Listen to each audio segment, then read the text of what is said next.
Welcome to Hit Wicket.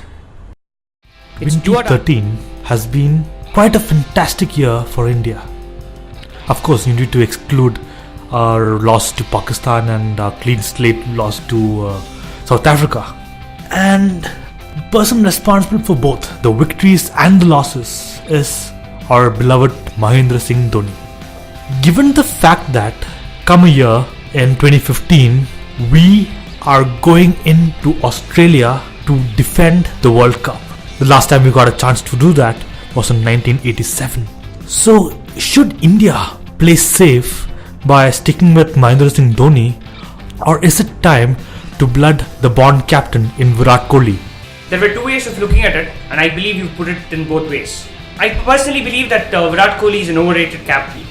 I think he still needs to shed his many impulsive natures. If at all, we need to look at him as a future captain, and I mean for a very long time. Now, defending the World Cup is a huge thing.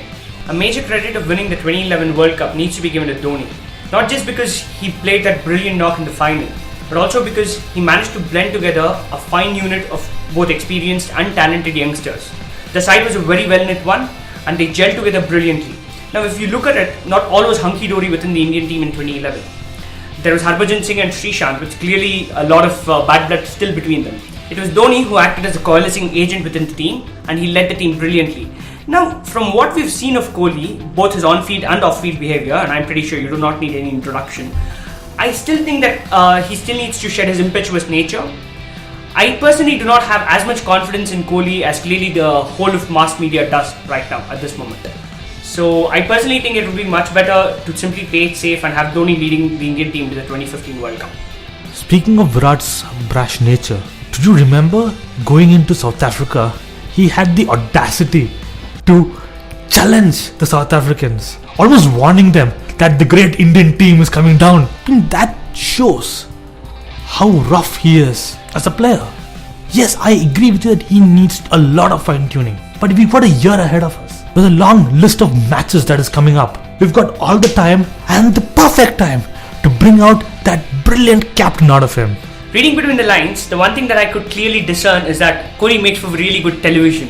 He sells. Now that is exactly why all of media is hankering for Kohli the captain. They're going to have something to write on Kohli almost every day. Leave it on every day. I'm pretty sure every hour Kohli is going to churn out some news for them to write on. But it is good to have a reserve captain, and with a long list of matches like you said still coming up, there is time to sculpt a good captain out of Kohli. But I think it would be too huge a risk, too big a leap of faith ahead of a huge tournament like the 2015 World Cup. Dhoni has led us admirably so far. Agreed, his record in overseas conditions is not really that good. But I think that Dhoni has enough wherewithal to take India into the World Cup, and if not defend it successfully, I'm pretty sure that India will at least put up a decent fight in the 2015 World Cup. Thanks for watching, and please don't forget to hit the subscribe button.